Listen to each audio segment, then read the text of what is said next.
for the South Carroll Board of Education Candidate Forum. My name is Michelle Rogers, and I would like to welcome you. I'm the Liberty High School PTSO president.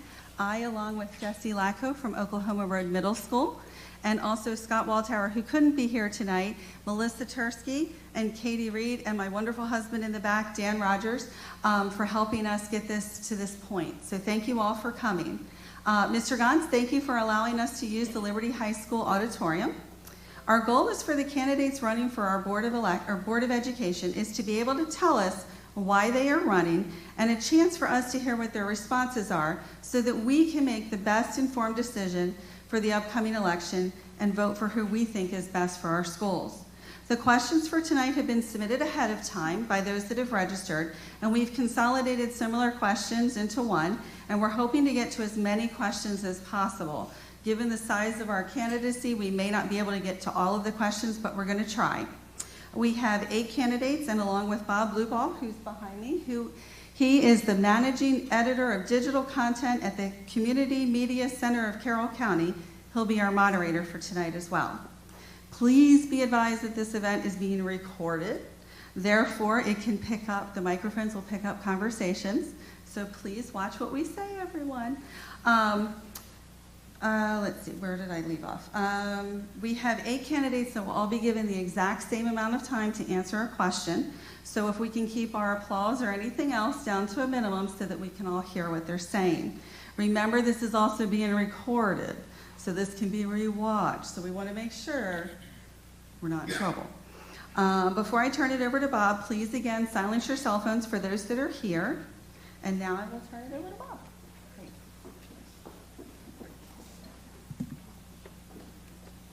Thanks, Michelle. And thanks again to all the candidates for coming out, everyone watching here and at home, and especially the Liberty High School PTSO and Oklahoma Road Middle School PTA for partnering with the Community Media Center to present this forum. The forum is not sponsored or endorsed in any way by CCPS or any Carroll County school. Hopefully everyone knows Maryland's primary election will take place on July 19th with early voting from the 7th through the 14th of July. For the board race, the Board of Education race, voters can opt for up to 3 individual candidates. 6 of the 8 candidates you see here tonight will move on to the general election, vying for 3 board seats. Tonight's forum is being shown, as Michelle mentioned, on cable channels 19 and HD 1086. It's also being streamed live on Facebook, YouTube, and the Community Media Center website. As moderator this evening, I'll introduce each candidate in alphabetical order by last name. Each candidate will have 2 minutes for an opening statement. All responses will be timed, and the candidates will be asked to stop when their 2-minute time has elapsed. Following the forum introductions, we'll move to the question and answer session. Each candidate will have 1 minute to answer these questions. We'll get to as many as we can while trying to keep the forum to right around 2 hours tonight in length. There will be no debate, no time for rebuttal. This is an informational forum. All the candidates will answer, as Michelle said, the identical questions in rotating order. The questions posed, of course, came from the community. They've been combined, condensed, and hopefully, as I said, we'll get to as many as we can. We won't be taking any questions from the audience tonight. At the conclusion of the Q&A, we will move on to each candidate having 2 minutes again for a summary statement. We ask again that the audience members be respectful of all candidates. We really want to hear what everybody has to say, and thank you very much. So let us begin. We'll now hear opening statements from each candidate, and we will start with Mrs. Tara Battaglia. Good evening. First, thank you to the South Carroll area for this opportunity, particularly the Liberty High School PTSO and the Oklahoma Road Middle School PTA. My name is Tyra Battaglia, and I am seeking re-election for the Carroll County Board of Education. I'm a lifelong resident of Carroll County. I graduated from Westminster High in 1996, and I'm very proud of the agricultural heritage my family built here. My husband and I are going on 19 years of marriage, and we are the parents of 3 children that attend Carroll County Public Schools, 1 in 2nd grade, 1 in 8th grade, and 1 is a junior in high school. I am currently enrolled at UMGC, and I am on track to earn my bachelor's degree in psychology with a minor in criminal justice. I work part-time at a local women-owned small business, and I'm a co-leader of a local 4-H club. If something doesn't make sense, I ask questions, and I'm not afraid to challenge what I'm being told.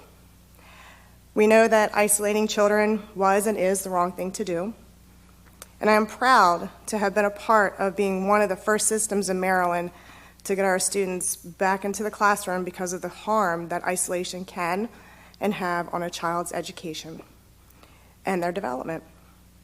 Our students are in a better position academically than they are with their peers from other counties. I am very proud of our teachers, our staff, and our bus drivers for getting our children back into the schools. It truly does take a village. I am proud to have been part of the Career and Technology Center Modernization Project and the replacement of East Middle School. Both of these facilities were greatly needed in Carroll County. I am looking forward to the ribbon cutting ceremonies, and I hope you are too. I'm looking forward to this evening. Thank you. Next, we'll hear from Dr. Patricia Dorsey. Good evening. My name is Dr. Patricia Dorsey, and it is certainly my privilege to participate in the South Carroll Candidate Forum this evening. Many thanks to Scott Waltauer, the organizer, the Liberty High School PTSO, and Oklahoma Road Middle School PTA for sponsoring tonight's forum. Thanks to the Carroll Media Center for streaming the event and making it available to all Carroll County citizens. I thank our moderator, Bob Blueball, the timekeeper, and our audience for attending tonight's forum. I also thank my fellow candidates for your interest in our school system and the students we serve. Building on my experiences as a former Carroll County student, teacher, parent, assistant principal, and my preparedness of having studied education policy, planning, and administration, I have gained additional experience by being a member of the current Board of Education and a member of the Board of Directors for the Maryland Association of Boards of Education, known as MABE. I am active on several of the committees on MABE that have an impact on local board governance throughout the state, namely the Equity Committee and the Conference Planning Program Committee. I will continue to use my knowledge and skills to work on behalf of our students, staff, parents, and communities of Carroll County. Additionally, I will help with the transitioning of a new superintendent to our school system. Moving forward, my top priorities are to ensure all students are provided multiple pathways and opportunities for success, to retain and recruit quality teachers and staff to enhance a diverse workforce, to ensure that our staff salaries are competitive, and to support implementation of the blueprint for Maryland's future. I look forward to discussing these issues and any additional ones as we participate in tonight's forum. Thank you. Thank you. Next up, Dr. Amanda Jaskowski. Thank you. I'm Dr. Amanda Jaskowski, and thank you so much to the Liberty PTSO, the Oklahoma Road PTA. Both of these are home schools for my family, so it's exciting to be here. I'm a mother of 3. I'm an active volunteer in my schools, and I'm an occupational therapist. In this role, I serve children and youth and their families, helping them to participate in the community and learning and growing. As an occupational therapy educator, in a full-time position at Towson University, I teach research and clinical courses to help prepare future healthcare workers. I also serve an executive leadership position as a program director of my graduate program. In a time of national upset and global crisis, our feelings seem to have taken a front seat, perhaps, to our ethos or ethics that really should be guiding conversations. And I think that we need to lower the political temperature a bit in our community. I want your vote for a seat on the board because I genuinely want to help. I care about our school's success. I'm prepared to lead. I bring experience that relates to many facets of the school system, and I'm eager to learn about and partner with experts in other areas. I will support all students to get what they need and to learn in a safe and positive environment. I will invest in all educators and school system employees, which includes compensation, relieving them of extra duties and overwhelm, and trusting them in their expertise. And I will advocate for excellence. This includes implementing the blueprint for Maryland's future, working toward thoughtful redistricting and boosting the budget for infrastructure changes, increasing standards for academic programs, and increasing access to education, extracurriculars, and job skills trainings. Thank you so much for having me. Thank you. Next up, we'll hear from Mr. James Miller. Thank you. I'm James Miller, and I also want to thank the Liberty PTSO, Oklahoma Road PTA. I was actually the first graduating class of Oklahoma Road. When they opened up that first half a year, I got to go and spend my second half of 8th grade at a brand new school that they were still working out the kinks on. So it was fun for an 8th grader. So thank you for hosting tonight. As mentioned, I grew up in Carroll County, Liberty High School graduate, and I'm a proud parent of 3 daughters who are now attending Manchester Elementary. I have a wife as well. We decided to move our kids back to Carroll County when we started having children due to the schools. I'm proud of our county, I'm proud of our school system, and that's why we decided to move back here. I've been working in our community since I graduated college. I volunteered with Sykesville youth football program, coaching my nephew, and then had my own kids and was volunteering within the community. And I saw about 2 years ago firsthand what the global pandemic did to our children. I had parents reaching out to me asking for help, opening up rec programs to give an outlet for their children as schools closed and there's really nothing for our children to do. We learned firsthand, this was the first time we've ever asked our children to burden a shoulder of protection for society, and it was really hard for them. So when schools closed down, I really became active within the community, working with our board to open our schools and get our children back to learning. The last 2 years have been really tough, and I decided that I couldn't take a back seat anymore. As a parent of 3 young children, I really wanted to do something for the community, and not just my children, but all children. I have an undergraduate in economics, I have an MBA in finance, I've worked in healthcare my entire career in the financial sector, and I'm really looking forward to partnering with our commissioners, working to get our budget in line to where it should be, so we can reward our teachers for all their hard work over the last 2 years, and hopefully, get back to what we do best in Carroll County, and that's educating our children. Thank you. Thank you. Now we'll hear from Mr. Pat Sands. Hello, my name is Pat Sands. I've been a resident of Carroll County since 1983. All 4 of my children have attended Carroll County schools. We fostered 17 children here in Carroll County. I'm interested in assisting any student, anyone, anywhere, to attain a better education for themselves and for their family. My life has been very interesting. I had hoped to bring those true life experiences to the school system to help improve the system and the lives of the people who work here and graduate from here. And that's about it. Thank you. Thank you. Next, we'll hear from Mr. Tom Scanlon. And my name is Tom Scanlon. I'm a retired teacher with 33 years of experience here in Carroll County. I started out as an English teacher at North Carroll High School. I earned my master's degree in reading from McDaniel College, and I'm also ESOL certified. Early on, I began to advocate for having reading specialists in the high schools because of the many students that I had with reading deficiencies. And I'm very proud of having helped bring that needed position to our high schools. And helping struggling readers became my passion as a teacher.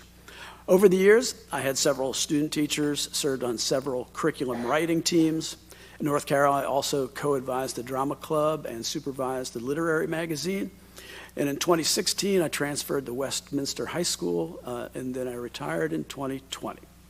Besides being a teacher in the county, I also have lived here for over 30 years. My wife and I have had 4 sons go through Carroll County Public Schools, so I also understand the parent perspective. Over the years, I've seen a lot of changes in our schools and some challenging times, especially these past 2 years. And I decided to run for the Board of Education because I know we can recover with the right leadership.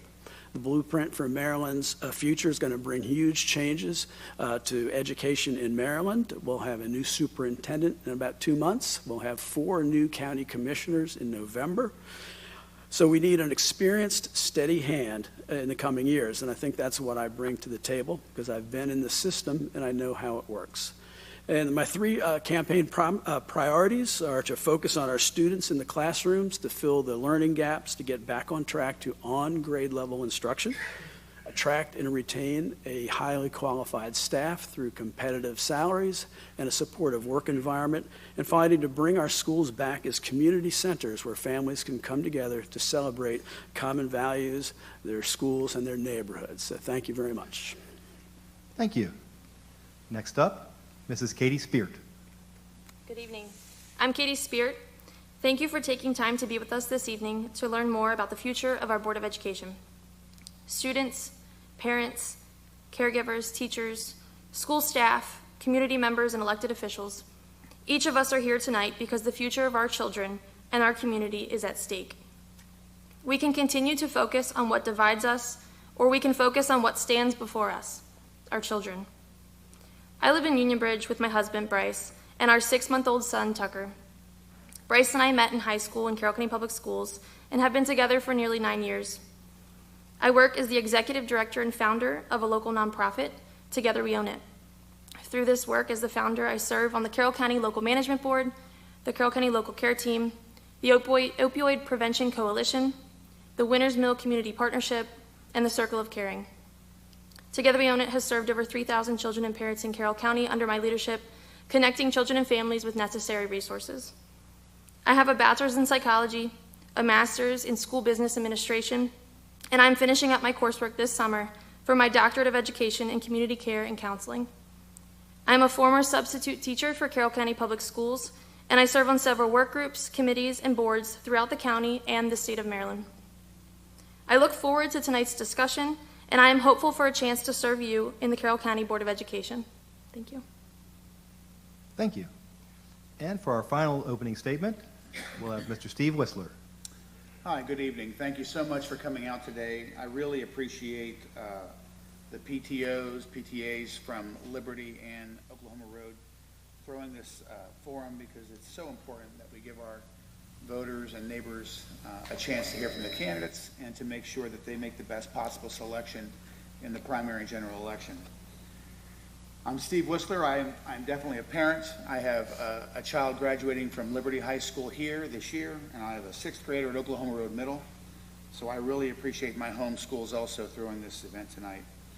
I'm invested in making sure that our schools remain great.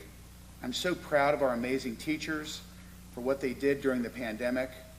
Our school system here was up and operational several days after the pandemic, whereas other counties and neighboring areas, it took them months to get on track. So I want to make sure that we continue the tradition in this county of making sure that our kids are educated and have the best possible avenue to success in the future. I served in the military for 20 years, 10 years in the enlisted ranks, 10 years in the officer ranks. So I know what it means to serve, and I want to serve my neighbors here in Carroll County. I've also got experience making backup plans, preparing for contingencies, and just making sure that we do the right thing no matter what's thrown our way. I also have experience in the business world, leading nonprofit and for-profit organizations.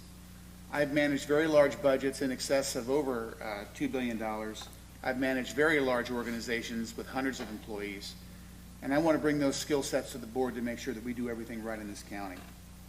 I'm also a certified teacher, so I know what struggles are going on in our classroom, and I'm going to do everything in my power to make sure that our teachers are equipped with the resources they need to get our kids back on track. Finally, I'm a taxpayer. I want to make sure I represent all taxpayers in this county to make sure that we get the best services for our dollars. Thank you so much. Thank you.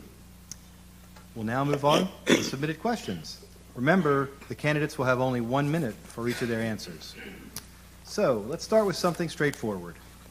What do you believe is the most pressing challenge for the Board of Education, and what do you propose as a solution? And we're going to start this time with Dr. Dorsey. Currently, I feel that our most pressing challenge is getting all of our students up to speed academically.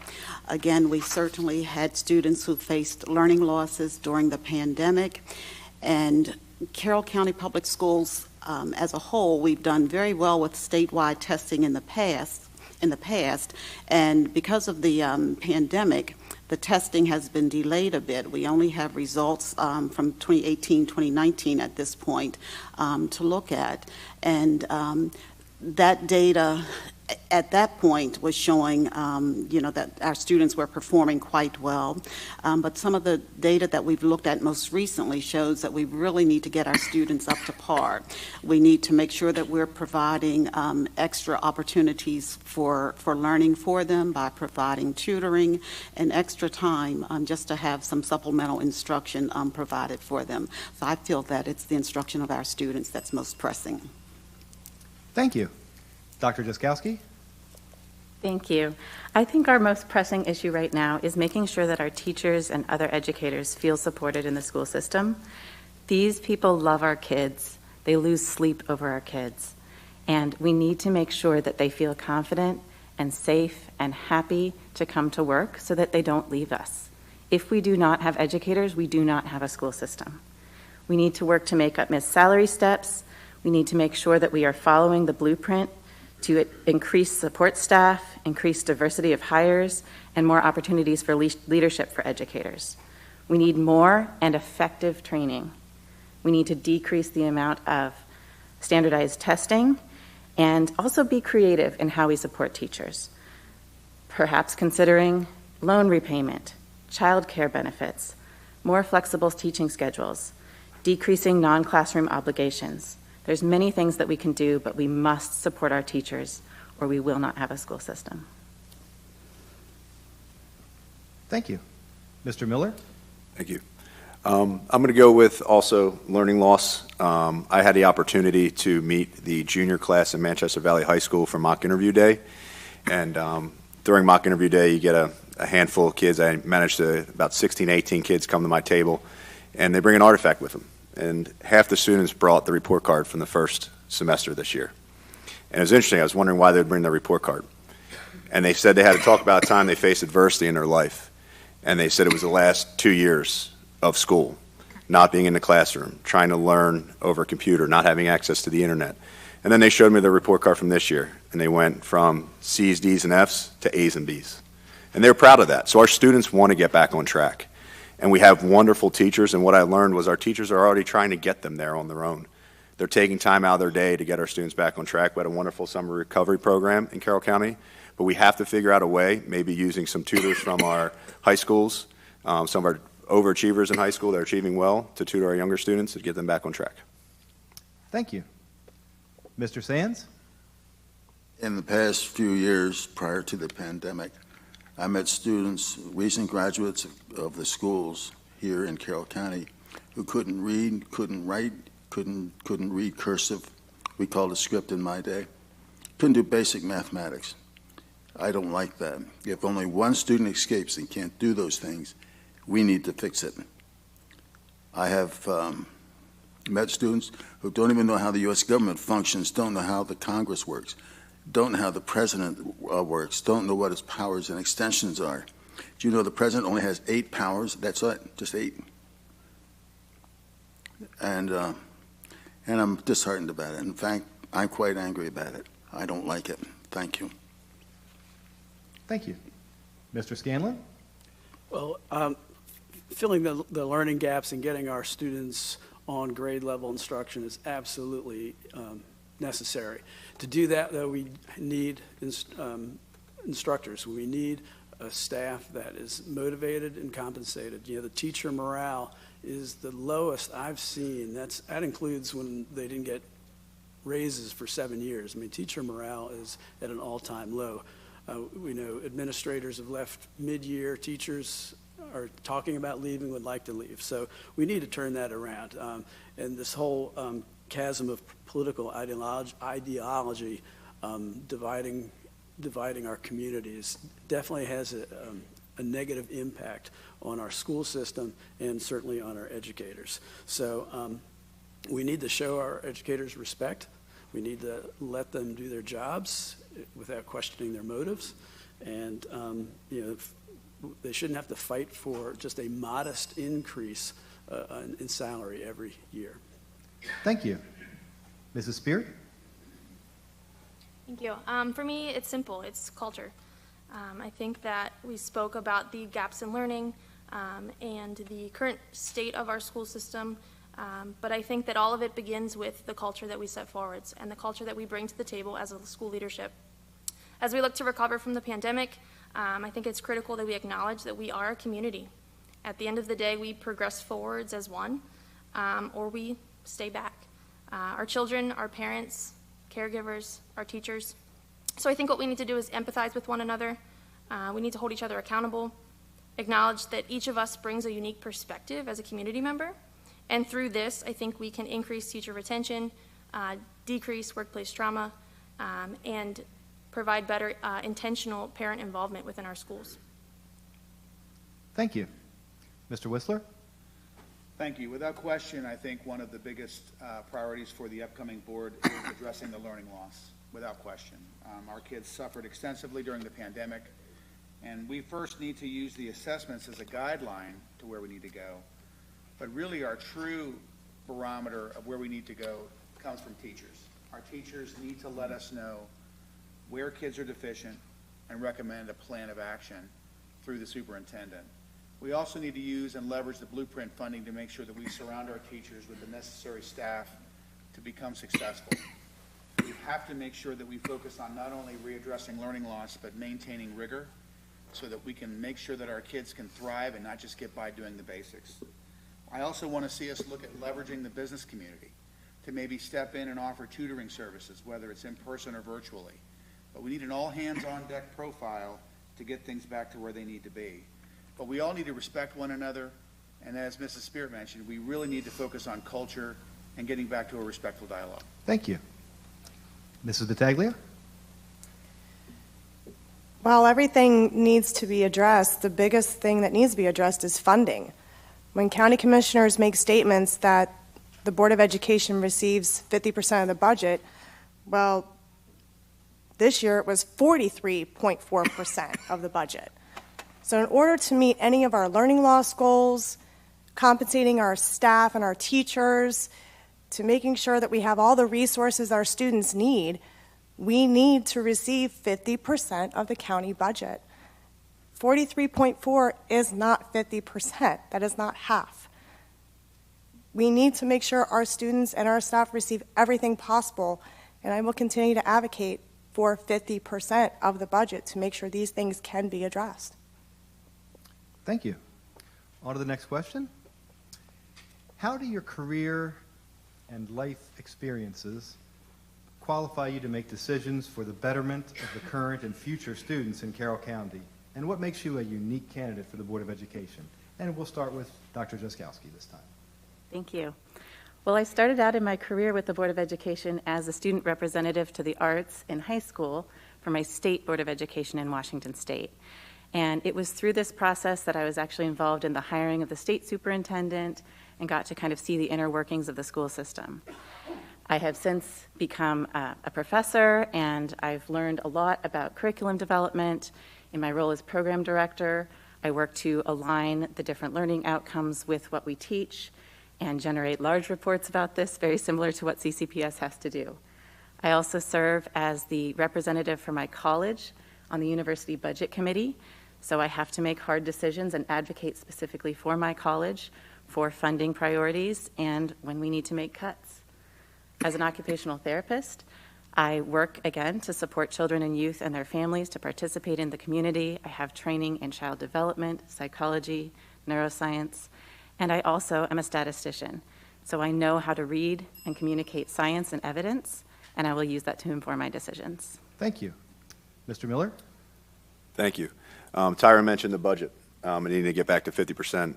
As I mentioned, I have my undergrad in economics, MBA, spent my entire career in finance. I'm used to and have every day working within a budget and trying to make every penny count. And when it comes to our school system, everything we do within that budget has to be done with the best intentions of our kids. We can talk about salaries, we can talk about teacher, having to get them back on track. But when I look at the budget and I look at 50%, every decision we make has to ensure that it benefits our children. And yes, we have to take care of our teachers. Yes, we have some schools that have some infrastructure that needs to be taken care of. But at the end of the day, we have to work with our commissioners, and we have to be able to go to them and influence them and make them understand why we need to increase that funding for our schools. And as somebody who's done my entire career, that's where I think I bring the biggest advantage to the board. And lastly, two things, since you asked for two, Bob. I'm a parent. of 3 children. I've worked within the community for a while now, and I understand what our parents and our community needs when it comes to education. Thank you. Mr. Sands? I'm an accountant. I was in law enforcement for 27 years. I've witnessed a lot of things, a lot of emphasis, a lot of situations which I would like to impart upon our kids so they don't make the same mistakes as others have. It's a very difficult thing. Trying to put words together here, and I'm running out of time. I would like to be able to impart upon our youth the importance of studying. Since in 1968, I made the decision I'm going to learn one thing new every day, and I've done that every day. Thank you. Thank you. Mr. Scanlon? When I was in high school, if somebody had told me I was going to end up being a teacher, I would have laughed. I said, there's no way I'd ever spend my life as a teacher.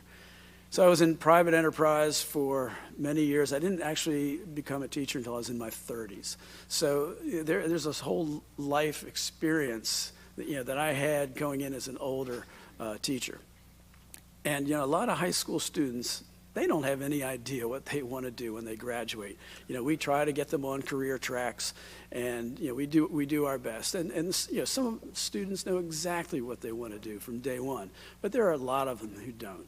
And so I kind of, as far as my life experience, I could relate to these students, and that's kind of who I ended up. Coincidentally, that's who I ended up teaching for most of my career. Was a lot of students who just didn't know what they were going to do, and high school gives them a chance to find who they are, and I think that's really important. Thank you. Mrs. Spear? Sure. I am a Carroll County native. I'm an alumni of Carroll County Public Schools. I've spent my undergraduate and graduate education studying not only education, but how our students, how our children develop, how they grow, how they learn. And I feel prepared to leverage that knowledge to influence the way that we guide our students through our school system. At 19 years old, I founded a nonprofit, Together We Own It, and I have quite literally dedicated my entire career to serving Carroll County children and families. I am a youth mentor and mental health advocate. I'm in this, whether I'm on the Board of Education or not. Carroll County is my community, and I'm dedicated to moving our children forwards. I also understand what it's like. We've talked a little bit about budget, and I understand what it's like to work under tight pressure when it comes to budget as running a nonprofit. So I'm willing to seek innovative solutions to our funding situation. Thank you. Mr. Whistler? Thank you. My experience, again, I have a lot of formal education and training, master's degree from Troy State University in management. Also took master's courses at the Johns Hopkins School of Education. Also coupling that with being a teacher in Maryland Public Schools full-time for 4 years and teaching another 5 years, almost 5 years as a substitute. Combining that with my experience in the business world, managing very large budgets, as I mentioned earlier, negotiating employer contracts, making sure our employees have great benefit plans, making sure that we build relationships both internal and external to our school system is going to be vital for our next Board of Education. And I have the skill sets to do that. I also want to make sure that as a parent, we focus on not only kids but teachers. So again, my education time in the classroom, my experience in the business world, my formal education, I think those make great, unique qualifications for me to serve on the Board of Education. Thank you. Mrs. Battaglia? Well, as I said before, I'm a parent of 3 children, and all 3 children are very different that I have. They're night and day. And applying that, every child learns differently. So we can't group all the kids into one and saying this is how we teach because, again, every child learns differently. We learn that with the virtual and the kids going back. Some thrived virtually while others did not. And being a late life learner in college currently, I've learned to apply the things I was learning at the time. And I continue to do that with, things I'm learning in psychology or criminal justice. I mean, all of that comes together for our students. So I think just real life experiences is what I have to bring to the table. Thank you. And finally, Dr. Dorsey. I have known since I was a little girl that I wanted to be a teacher. And it seems like all of my life I have worked towards becoming a teacher and being involved in education. I have been in the trenches here in Carroll County. I know what the classrooms are like. I know what it takes to make students successful. I know what it's like to work cooperatively with parents to help our students be successful. So it's nothing like that experience of having been in the classroom. And again, I was in Carroll County Public Schools for 10 years as a teacher, and for another 29 years as an administrator. So not only do I know what it's like inside the classroom, but I know what it's like inside every classroom from K through 5 and working to make all of our students successful. So I know what it takes. Currently, I certainly am involved with meeting with our students who are in the Teacher Academy program and students as a part of the junior mock interviews. Thank you. There have been allegations occasionally of racism, homophobia, bullying, and CCPS. Recently, flags in support of the LGBTQ community have become a much talked about issue. The question is, how can progress be made on these issues? And what measures do you plan to take to ensure that all students feel safe and included? And we're going to start with Mr. Miller. Thank you. I want to start by saying I truly believe we have a phenomenal community in Carroll County. I moved back here for the community. I moved back here for the schools. So when this issue comes up, I'm not naive. I don't believe it doesn't exist. However, I'm not going to sit here and say that we have a county full of individuals who are racist or aren't accepting or tolerant. We have a phenomenal group of teachers, and I think every teacher I've met and every teacher I've talked to tells me that their students know that they have an inclusive classroom. Their students know that they can share with them and talk to them if needed. It's not to say that we shouldn't have these conversations, but at the same time, I don't want to distract education with thinking that we have a community full of people who aren't accepting, because that's just not who we are in Carroll County. So when I talked about before, everything we have to do is with the best interests of our children. We have to accept those who are different, and we do, and we can. And also we have to make sure that we keep political bias and anything that would be a distraction to our students out of the classroom. Thank you. Mr. Sands? Children must be taught hate. A child is not born with hate or dislike. So those people who are older pass on these prejudices to the youth. It is important that the youth be aware that prejudice is a problem in any society. You have to change the society before you can change the people. Or if you don't like that, you have to change the people before you change the society. They both go hand in hand. Thank you. Thank you. Mr. Scanlon? Yes, I mean, excuse me. It goes without saying that bullying, harassment, racism, there's no place for that in our community and in our schools, and in our school system in particular. It has to come from the top down. We need to have a culture of kindness and compassion, and there are different ways to go about that. On the school setting, we have programs like Sources of Strength and Restorative Justice, where peer-to-peer interactions help reduce all these problems. And on a school level, trauma-informed instruction or trauma-sensitive instruction is very helpful. But just the idea of each school is responsible for creating this culture of kindness, compassion, and acceptance. And that's what I've always seen in our schools. So, always. Thank you. Mrs. Spear? I think it is as simple as fostering connection and building culture, as I mentioned before.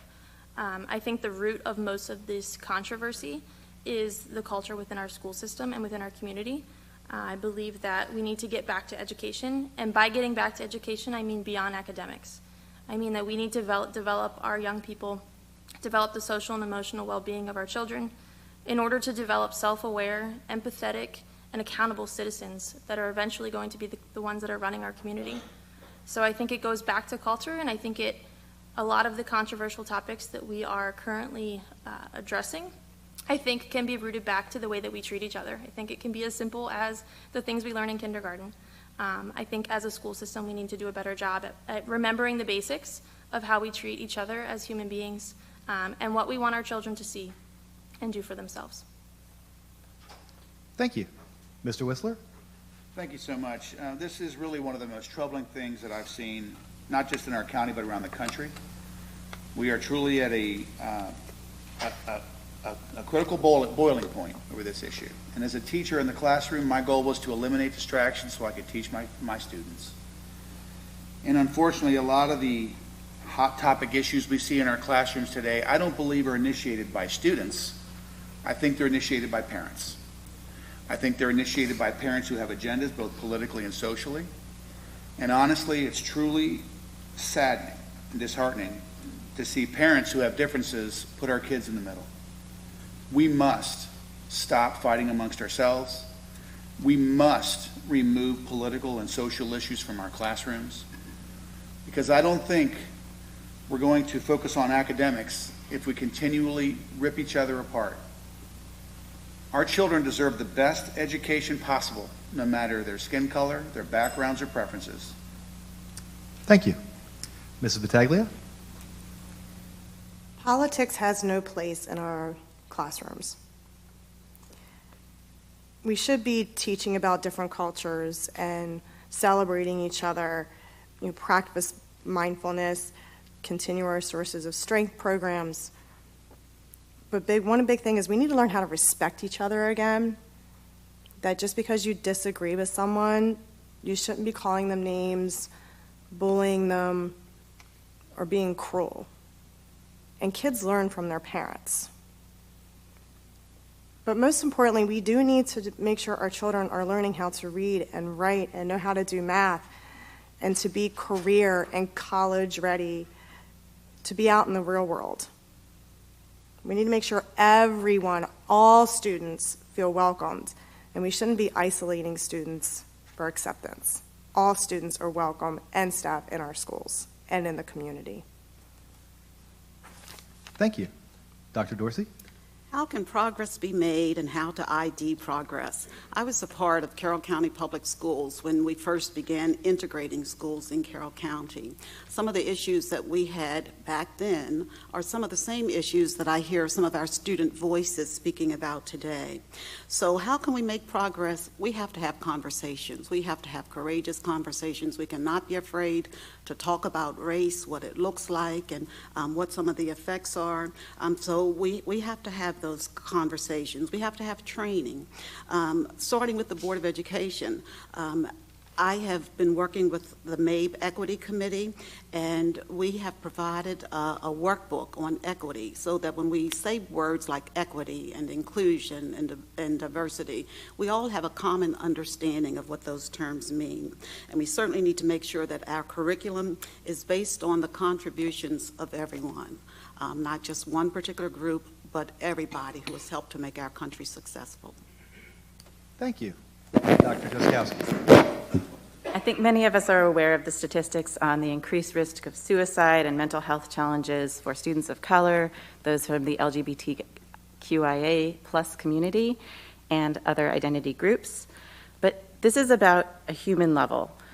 We do not know who our kids will be. Our job as parents is to help them discover this, keep them safe and healthy, which means keeping them free from harm, free to pursue their public education, to make friends, to express their interest, and to contribute to the community.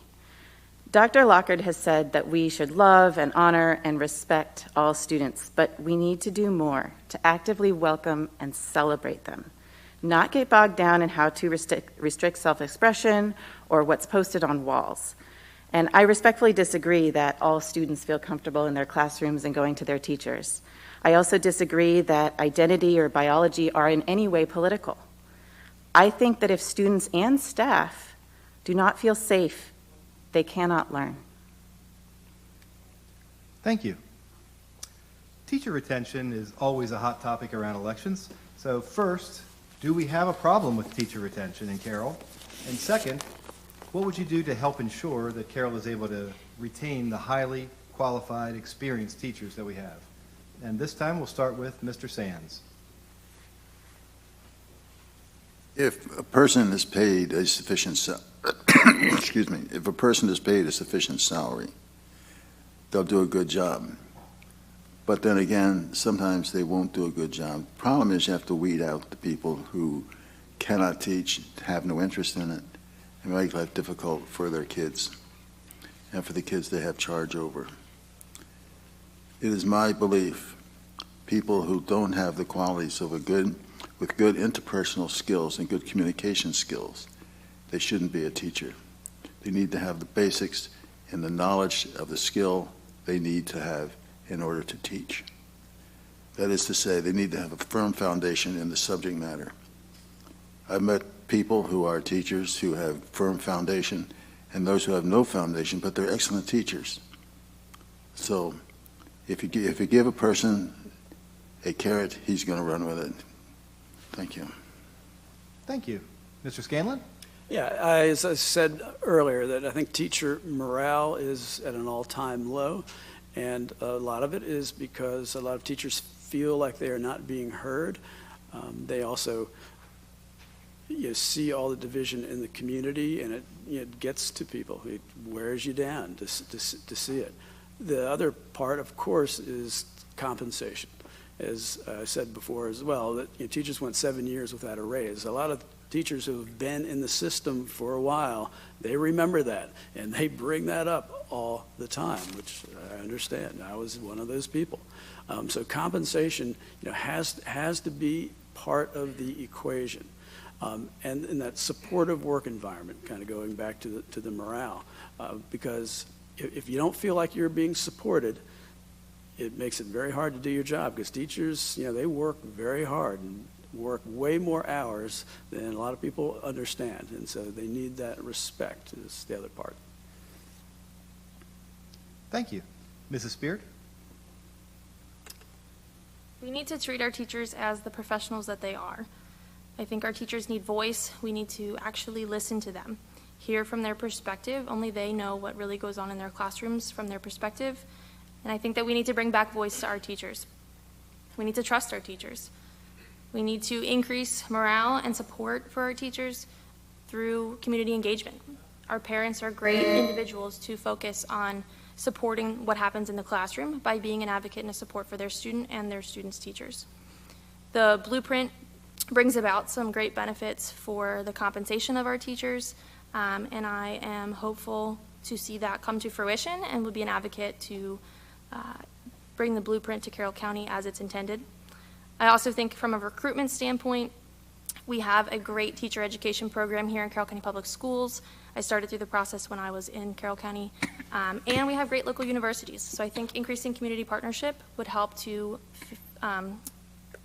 bring a pool of candidates into our community. Thank you. Mr. Whistler?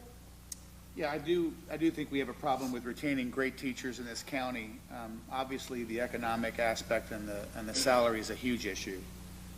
And I'm hopeful that Blueprint will deliver as promised, but skeptical. But we do need to make sure that our teachers are fairly compensated. We also need to make sure that when they're not fairly compensated, that we do creative things like bonuses or whatnot to at least take the pain out of it. We also need to, above all else, listen to our teachers and respect our teachers. They do amazing things, and it's really important. Sometimes people just want to be heard. And as a business leader and someone who's owned a business, employees are not happy if they're not heard, if they don't feel like they're part of a process, if they feel like they don't have a stake, or even a voice in the decision-making process. So it's really important that we keep the dialogue open, repair the wounds, and also inform others around us that we have great working environments here.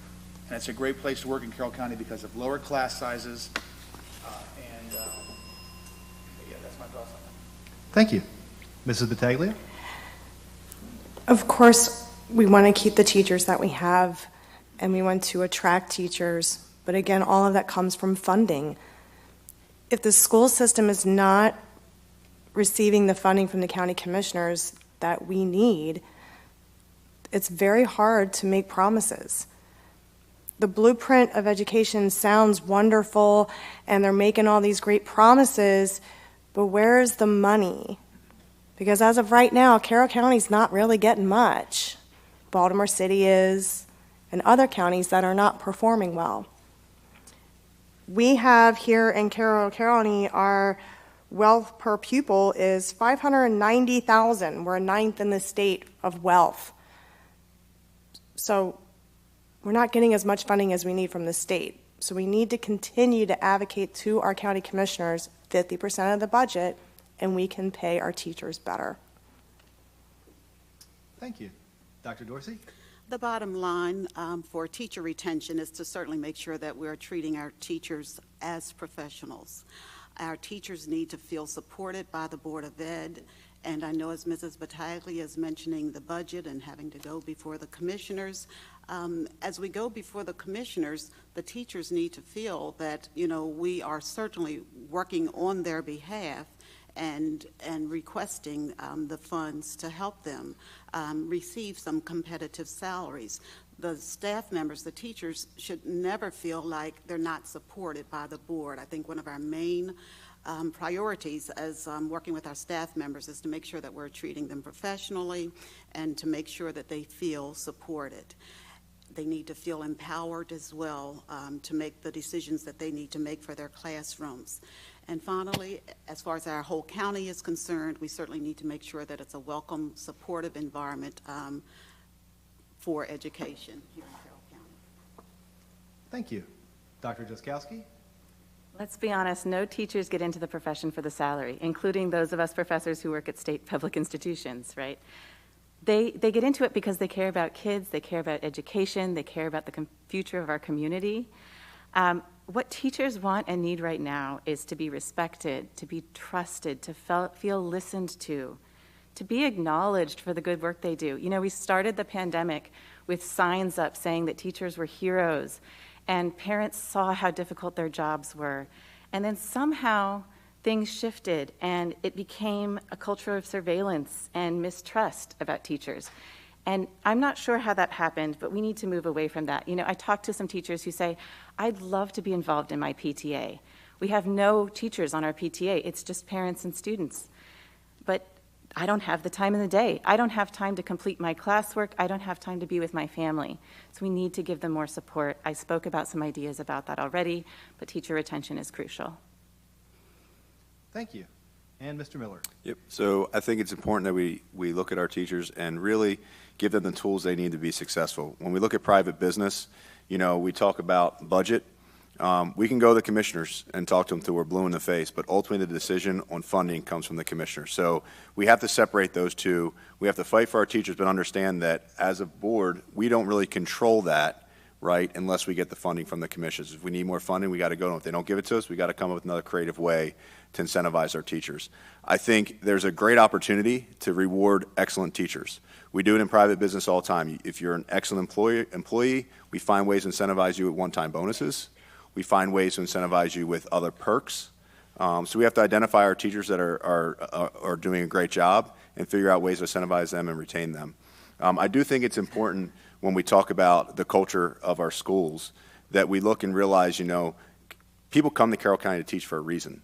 And when they come to Carroll County to teach, you know, money's a part of it, but at the same time, they want to be a part of the community, and we have to ensure that they're continuously have that opportunity to have a voice in our community. Thank you.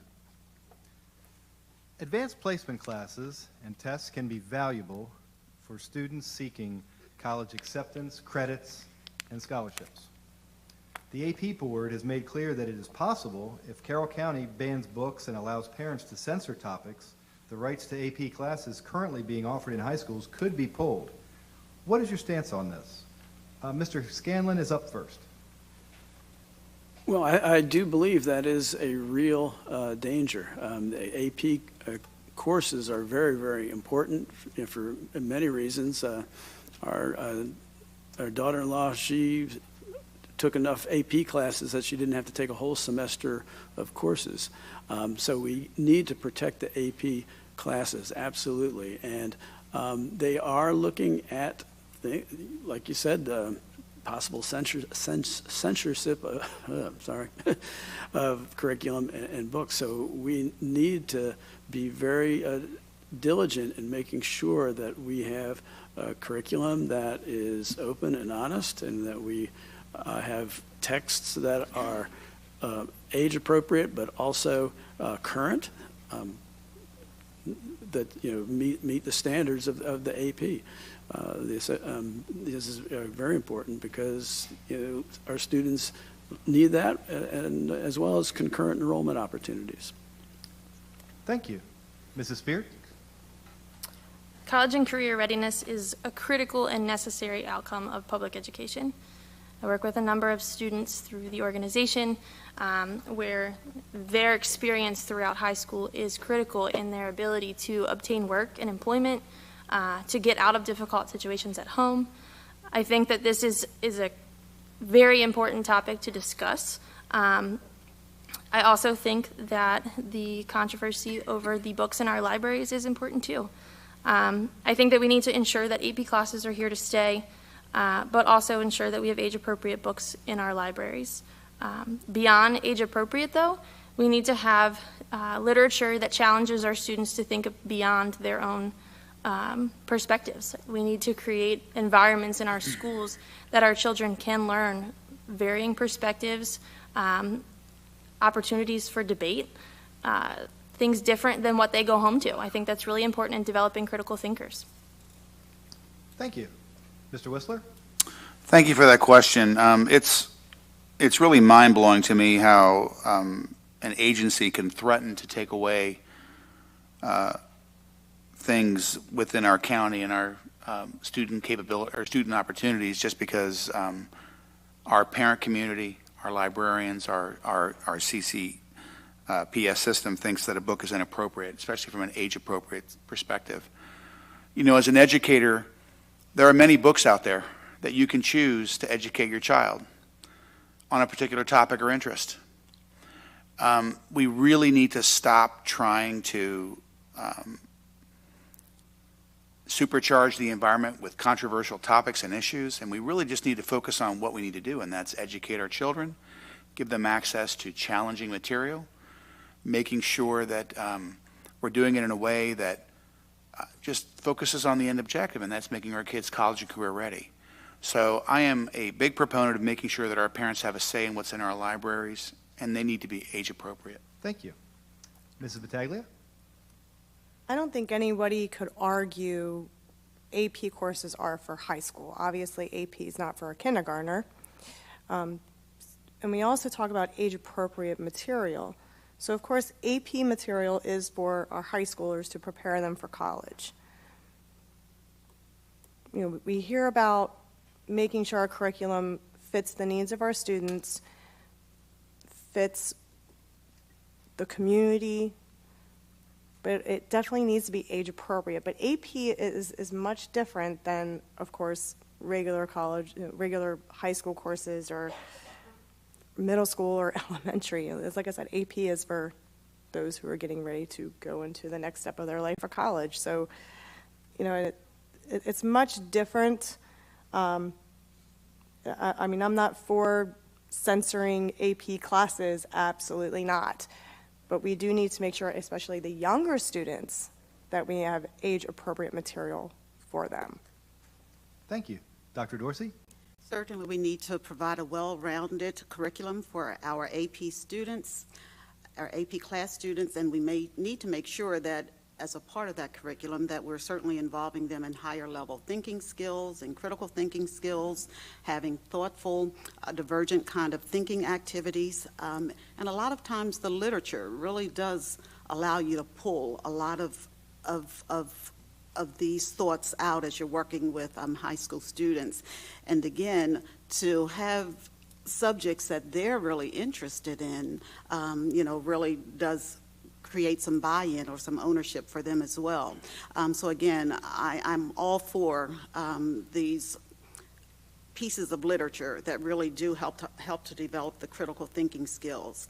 I'm not for censorship, but I know that if there are concerns that parents would have concerning any books, we do have a process in place where materials can be reconsidered. Thank you. Dr. Jaskowski? The number of AP and IB classes is actually factored into school quality ratings, so this is a huge potential problem, as well as the potential loss of advanced learning opportunities that several of the other candidates spoke about. I absolutely think that parents should have a say and be able to question what's in the library, but as Dr. Dorsey said, there's a system in place for that. A concerned parent or an interest group should not make that choice for all students. Texts and materials are carefully selected and evaluated by professionals and are taught by teachers in a carefully guided manner, critiquing, analyzing, discussing the content in the classroom. Students are not left to figure it out alone, like the content that they undoubtedly access online or shared amongst peers. Again, this is what education is about and what we should want for our kids: critical thinking, perspective taking, a range of ideas, opening up and expanding your worldview, and I am absolutely against any form of censorship of reading materials. Thank you. Mr. Miller? Thank you.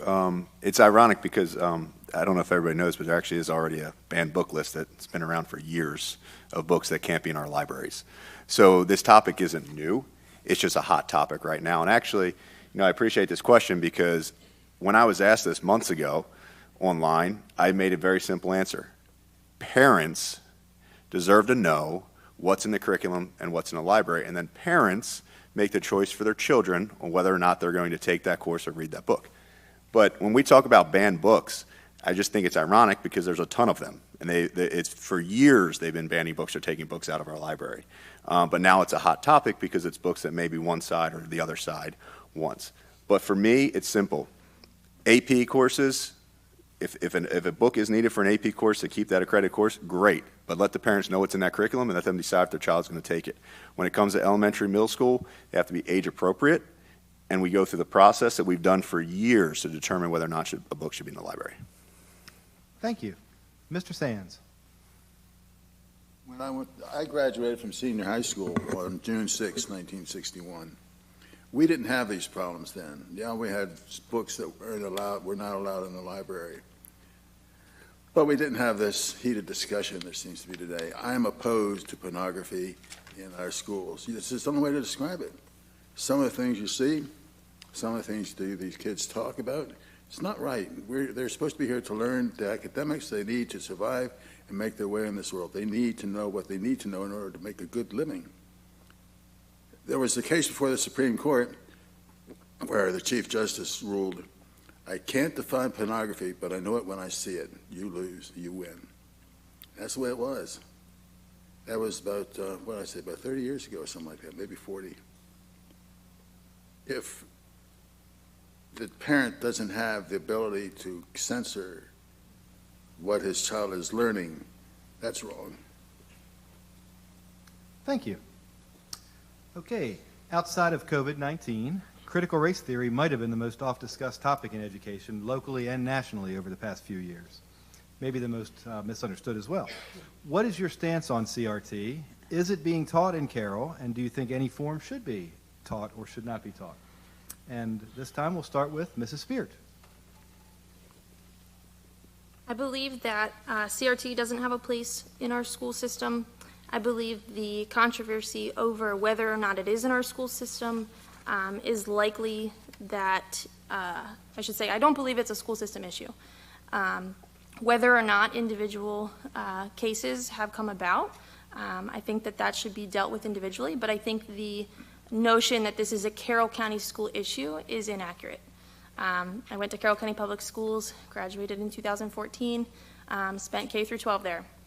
I personally didn't experience CRT in my school system career, but I don't want to dismiss if others have. And so I think that it needs to be addressed individually. I think if you're familiar with the other CRT, culturally responsive teaching, has more of a place in our school system. and can actually benefit our students through our students seeing themselves in the academics that they're learning, in the materials that they're learning from, that are culturally appropriate to our community. Thank you. Mr. Whistler? My perspective is quite different than some of folks on the stage here. I do believe CRT philosophies are in our classrooms. I believe they are in our classrooms in our state. I believe they are in our classrooms in our county. And we as educators need to be upfront about that. It is absolutely here. When we're teaching children that their skin color makes them a victim or an oppressor, when we talk about privilege, it's harmful, it's wrong, and it should not be done. We need to teach kids to be united. We need to teach kids to be kind to one another. We need to teach kids to be respectful. But we don't need to force our kids to look at everything through the lens of race. And that is what concerns me the most. Because it is in our schools. And it's really a shame that we're not admitting it and we're not doing everything to stop it. Thank you. Mrs. Battaglia? CRT stems from law, college level areas, and parts of it can be seen in the schools and in society. But it is also up to us as parents to, it's no doubt, yes, we can acknowledge that we may have a better life than someone else. That's system-wide, that's nationwide, that's society-wide. But we also shouldn't be teaching our kids that they need to take a step back and let others get ahead of them because they're different.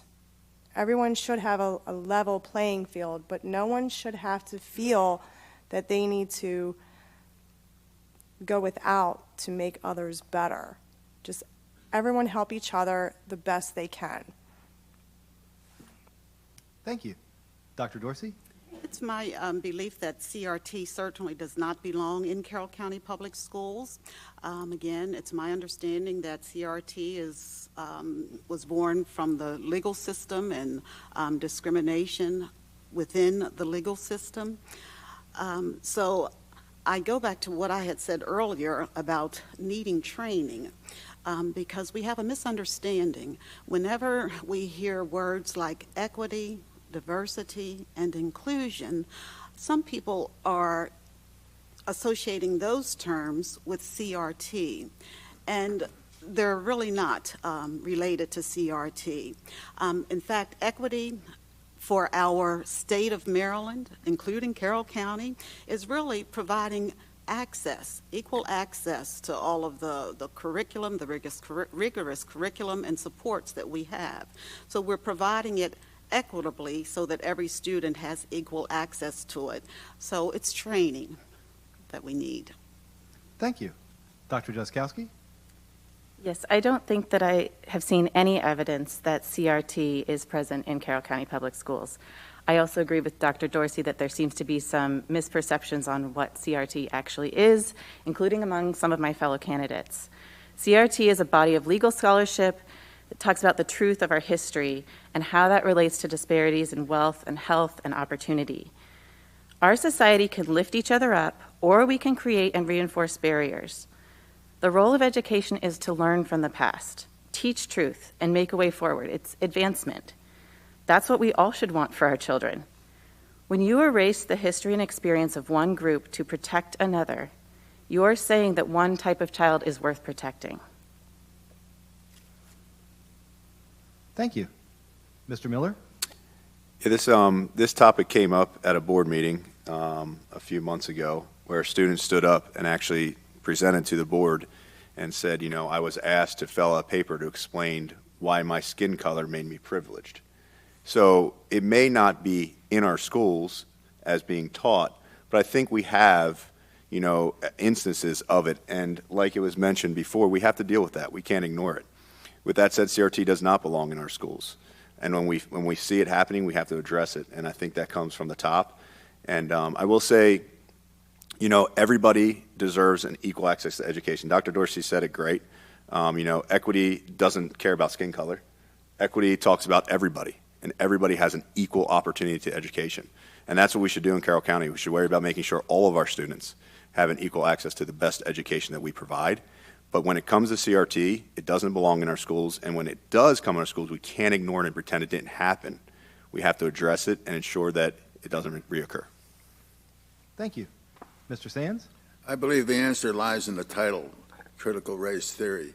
Students need guidance. They don't need political indoctrination. Critical, immediately, if not sooner, do it now. Don't hesitate. Run for cover.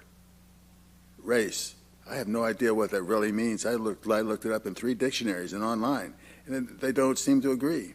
Theory, what is theory? Theory is something said to be true, but for which there is no proof. So now you're teaching a theory, something that you can't prove, to these young minds who are going to soak it up and be interested in something that's, well, pure hogwash. I think, personally, I don't like that term, but I don't like the fact that these kids are being indoctrinated with crap. Excuse me, I shouldn't have said that, but I don't apologize. I get a little emotional about this, as you can tell. Thank you very much, and oh, did I say students need guidance? Yes, they do. Thank you. Mr. Scanlon? In over 30 years in Carroll County Public Schools, I have worked with several different U.S. government teachers and U.S. history teachers, and I have never seen anything that closely resembles CRT. I've never seen it. Do we have diversity of race, religion, ethnic groups, socioeconomic status? Of course. Do we include them? Of course we do. And equity is treating people fairly and impartially. Do we do that? I hope we do that. I mean, that's what we are called to do. So I also get like Mr. Sands, get a little emotional when I hear about that, because like I said, I've never witnessed it. Is there an isolated case here and there? Yeah, maybe. But as far as equity goes, equity is meeting students where they are and bringing them up to the next level. That's what all good teachers do on a daily basis. Thank you. Do you support public charter schools in Carroll? And if so, under what conditions? Let's start with Mr. Whistler. Yes, I actually support students having the choice to go where they can, but I don't support diverting public funds away from the public school system. But I do support making sure that all parents, all taxpayers in this county, have access to resources through the public school system that can help them teach their children at home. Because again, they pay taxes after all, and they should have access to at least, electronic access to resources that can help them do what they need to do. Charter schools also really help the public school system stay honest. It serves as a competitor for us, and it helps us make sure that we are doing everything we can as a system to address the needs of our students. And I'm a firm believer in competition to make sure that, we develop innovative practices and processes to make sure that students benefit. Thank you. Mrs. Battaglia? Charter schools has always been a touchy subject because you have to make sure that there's funding and things are being followed, curriculum is being followed. We hear a lot about, the money following the student. Well, that's all well and great. But at the same time, how do the taxpayers get a vote in that? Like, how do we get to say, this is where I want the money to go? It's a little hard to do, unless we're the ones writing the check. But charter schools, like Mr. Steve was saying, yeah, they could keep the public schools in check. But again, where's the funding going to come from? If we're having a hard time funding our school system as it is, where's that money going to come from in the long run? Thank you. Dr. Dorsey? I think public charter schools would certainly provide an option for parents if they would be interested in that. And I know charter schools would be under the guidance of our public school system. And in saying all of that, I am not saying, though, that I would support taking any of the funds from our public schools to support charter schools. I think that's a separate issue. All of our funding that we get for our public schools should remain with the public schools and not be used to support the charter schools. But I do think, again, anytime you can provide options for parents, you know, that's certainly fine. People need choices.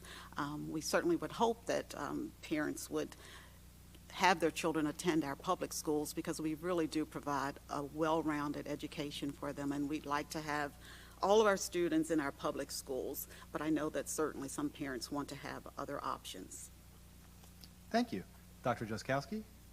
Yes, I agree that a true public charter school, which is tax funder paid for by taxpayers, as well as monitored and led by the Carroll County Public Schools, would be a good option to have. There's some fantastic specialty programs, there's alternative programs for those who need it, as well as students with disabilities and other special learning needs that may need specialty type programs that may fall under the charter school system. I am not in support of using any taxpayer funds to fund private schools or any charter schools that would not be under the purview of CCPS. Thank you. Mr. Miller? Yeah, so I actually believe that Carroll County has phenomenal schools, and when it comes to charter schools, I think the issue has already been brought up by several candidates, is the funding. You know, being again, in economics and finance, it really comes down to where does the funding come from. And being that we're in a county that, you know, I believe is more fiscally conservative, when you look at taxpayer dollars, if we're looking to ask the taxpayers to pay more in taxes to fund a charter school as opposed to fund the great, wonderful teachers we already have, that's a difficult conversation for me to have, and I don't think it's really something that I would support. So when I think of it, I believe parents deserve a choice. And I think Carroll County already allows parents to choose schools based off of if there's, you know, capacity or not. And I think, you know, we learned over the last 2 years, as much as I hated virtual learning for my kids, maybe there's an opportunity to maybe offer some programs to students who don't have access in their schools. But we can use that wonderful technology that we created over the last 2 years to give it to them. But at the end of the day, it's simple economics, and I don't believe we should take taxpayer dollars away from the public schools until we can actually fund them and our teachers to what they deserve. Thank you. Mr. Sands? I am for charter schools, and then again, I'm not for charter schools. I'm kind of in the center. It's like two businesses. They're both in the same business. They're in competition with each other. It's going to increase the desire to do better, to attract more customers, so the business thrives. You have two schools, one charter, one not. They're in competition with each other. The charter school is doing better than the public schools. The public schools should wise up and make their curriculum better, or vice versa. Like I said earlier, students need guidance. If the charter school provides a better education and better guidance, I'm for that school.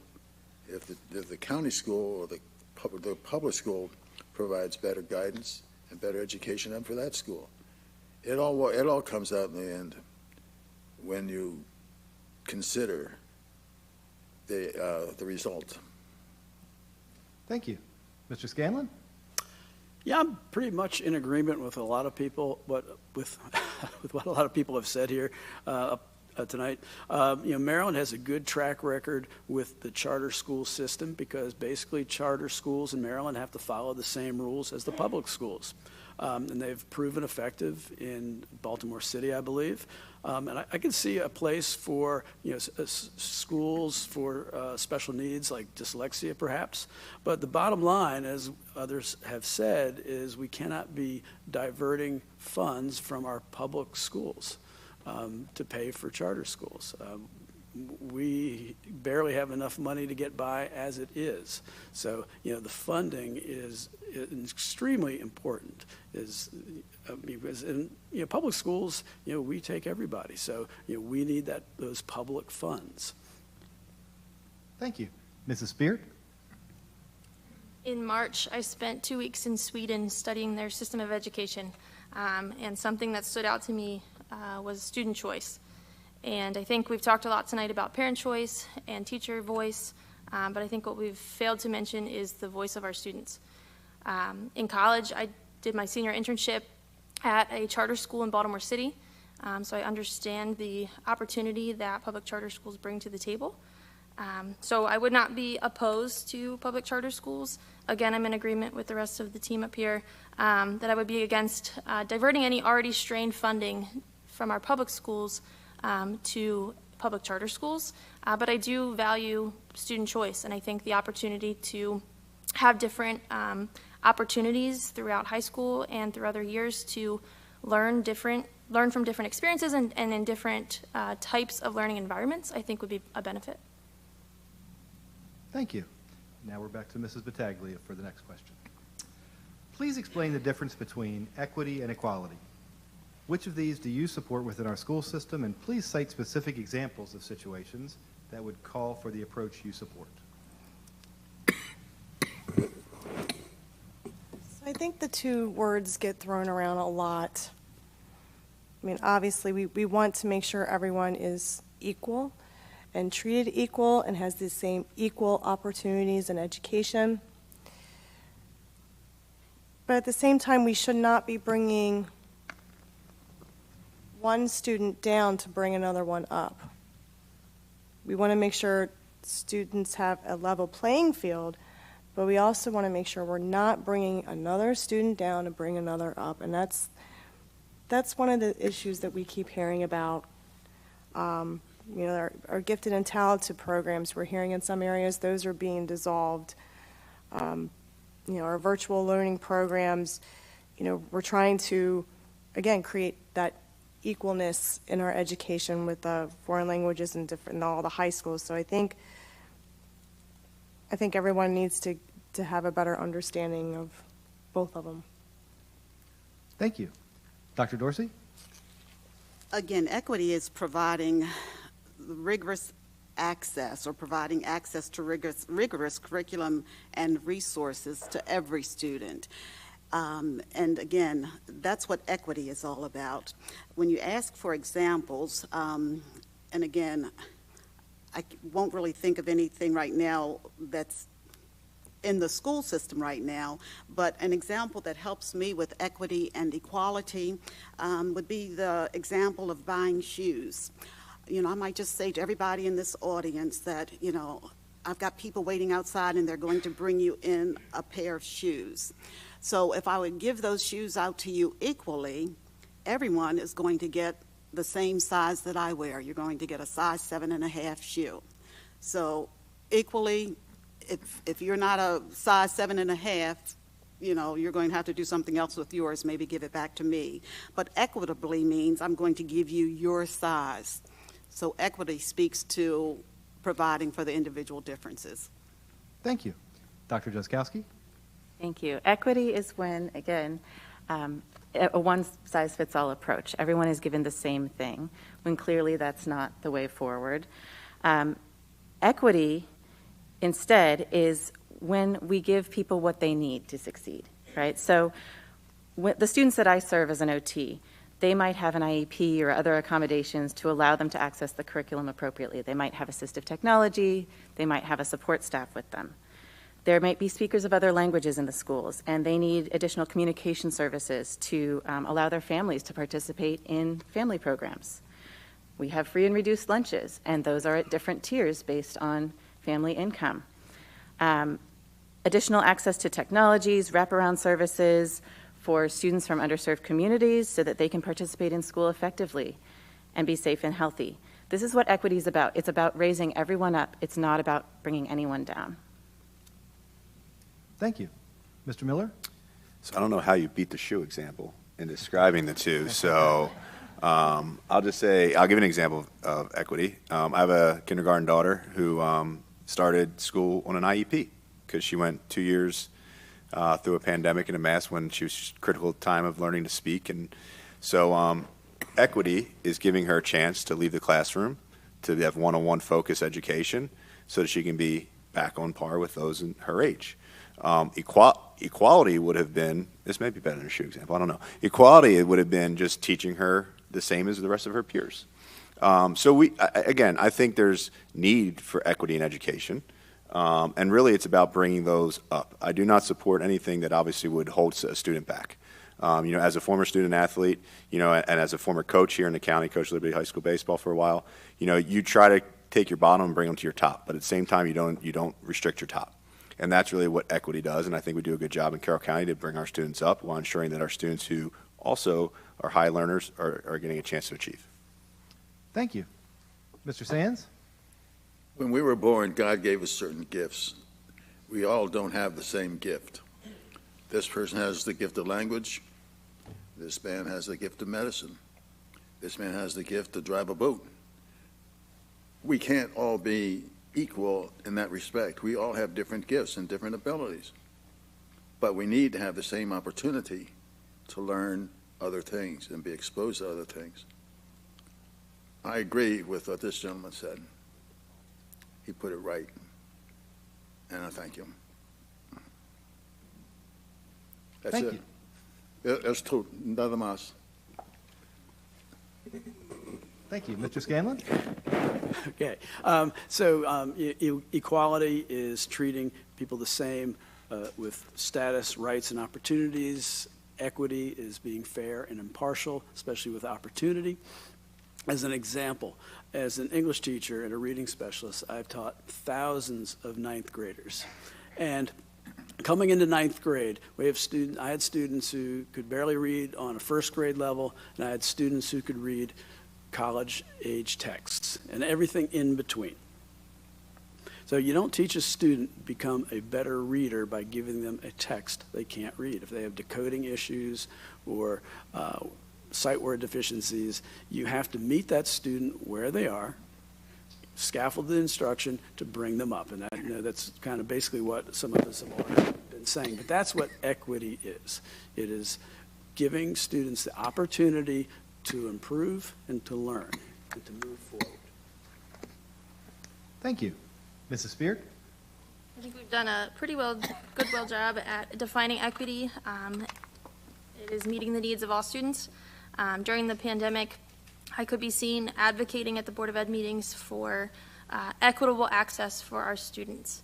And throughout the time that our schools were virtual, I led 72 students from 28 different Carroll County public schools through a safe option to in-person distance learning. It's an oxymoron. But our students were learning virtually with their teachers, safely in person with us. And these were students that otherwise didn't have access to technology, limited access to internet. Creating an environment in which they could have gotten breakfast, gotten lunch, connected with a positive adult, which otherwise they may not have had access to had they remained virtual. So this was an equitable solution that we chose to provide for our students so that their needs could be met as well. Thank you. Mr. Whistler? Yeah, both equity and equality are very, very important facets to making sure we have a successful school system. Obviously, equality is making sure everyone has fair access and the opportunity to learn. They have the same opportunities to succeed.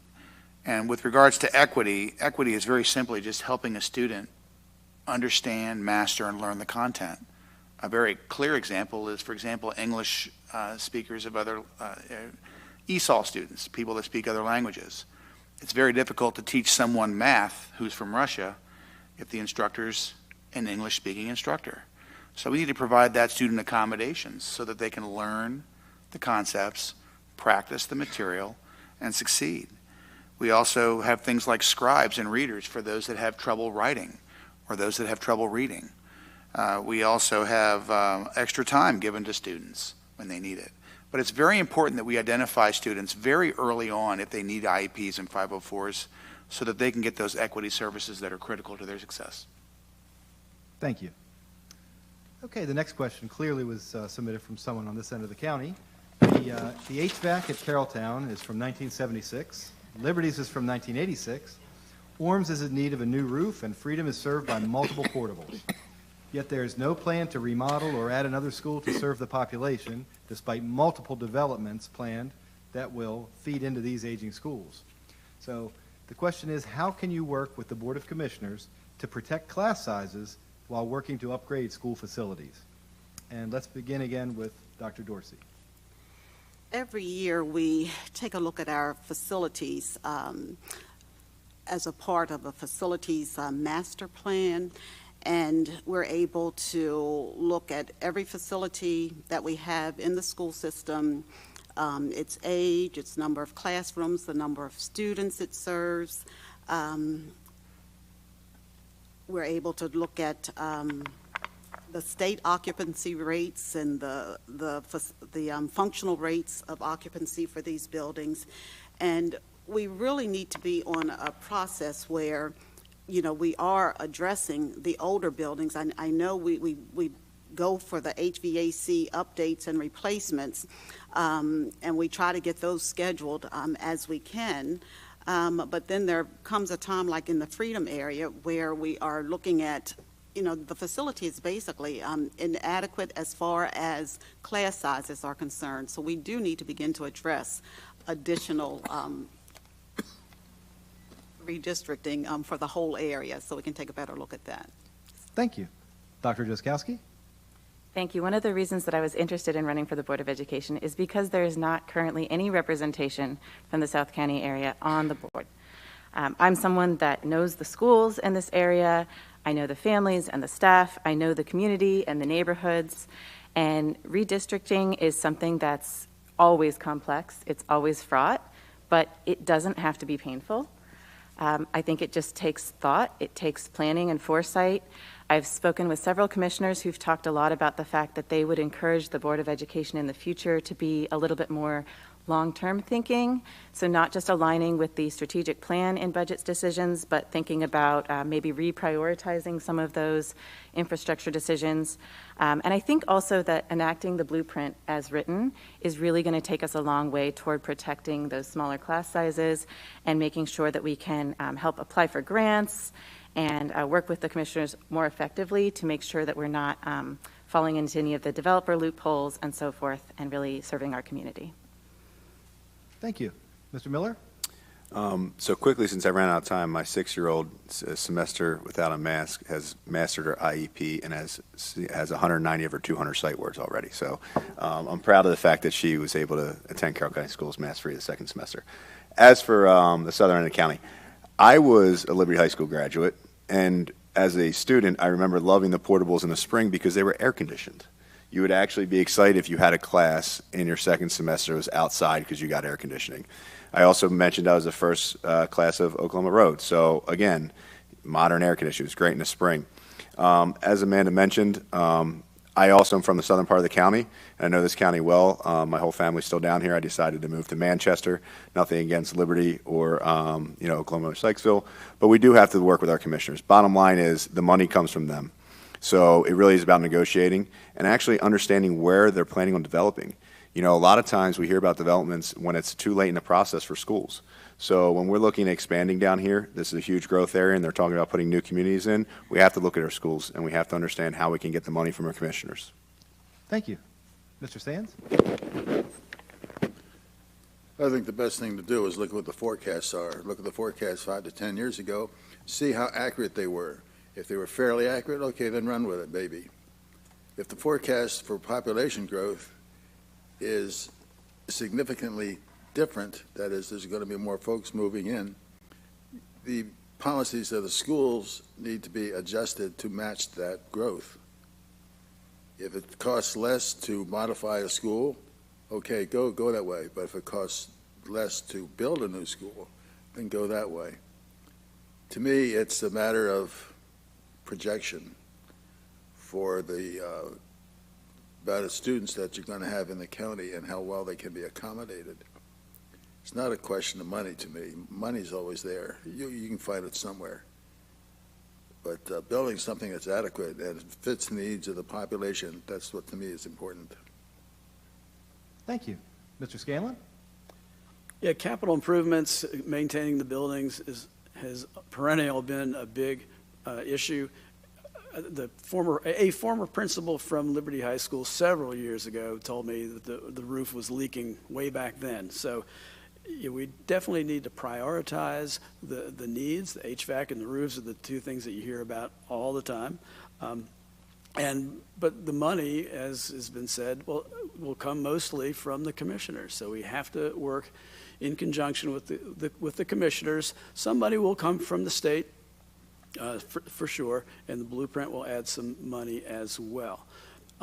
As far as what the commissioners can do, it's my understanding that the impact fees for new developments is pretty low in Carroll County. Maybe they should look at impact fees for new development.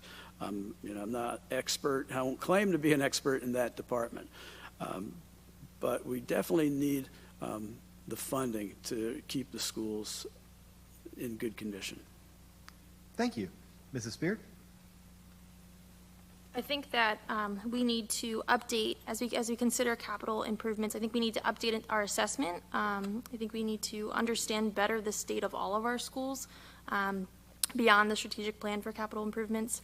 I think bringing together school leadership, parents, community members into that conversation and into that assessment will help us to guide conversation as we look to develop a capital improvement plan.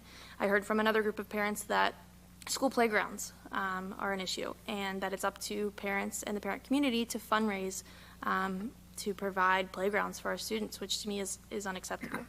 My nonprofit background immediately jumps to grant funding for some of these projects. I know of playground grant funding that we could utilize, as well as additional education grants that could fund some of the additional challenges that our schools face. So I think to start, we need to reassess and see where we're at this point in time. Thank you. Mr. Whistler? It's very clear that the only tool in the Board of Education's tool belt to regulate class sizes really is redistricting. That's really the only thing that we can effectively use to limit class sizes, and that's a very painful process. I was a member of the Community Advisory Council. I was actually Oklahoma Road Middle's rep to the CAC when we went through the last redistricting process, which was unbelievably painful. But with regards to school facilities, it's very important that we work with state and county officials to look at bond initiatives and a plan and a schedule to create the funds necessary to renovate or provide new facilities. The vast majority of our facilities in the county, school facilities, are built, I think it's 50, 60 something percent before the 70s. So we definitely need to come up with a plan. We need to come up with a plan that relates to maintenance of current facilities and also a long-range plan to address new facilities if needed, because it takes several years to build one school. Thank you. Mrs. Battaglia? So currently, there is a redistricting committee that has started meeting again regarding the South Carroll area. One of the important things is lately we've been hearing some of the commissioners are looking into changing the zoning for certain areas, and that becomes a huge concern because that does not align with the projections that the Board of Ed has given every single year. And I've always questioned the projections. I questioned them when I was part of the Charles Carroll community before that school closed. And we were told that Runnymede would never be almost 100%, and now it is. We have 10-year projections to be looked at, but a lot of times those things don't line up. We have the scoring assessments that are done. And I agree, we need to make sure our schools are taken care of, and that is one thing the current superintendent has done very well. But we also need to make sure we're addressing the southern end of the county, and I don't like the word redistricting, but I do want to make sure it's done appropriately if we need to go that route. Thank you. And we're down to our last question of the evening. Unfortunately, we didn't get to all of them, but it's been a good discussion, and let's finish with this one. Several people suggested questions regarding what role, if any, partisan politics plays in the decision-making of the board. So a three-part question. If elected, how will you ensure that teachers are empowered to address the curricula with which they are charged, free from fear of political persecution? How do you intend to minimize the distraction and impact of partisan politics to work toward fully equitable solutions for all educators and students? And how do you plan to handle heightened emotions from the public and to alleviate tensions? You get to start on that one. And all in Dr. 1 minute. Jaskowski. Okay. Good choice.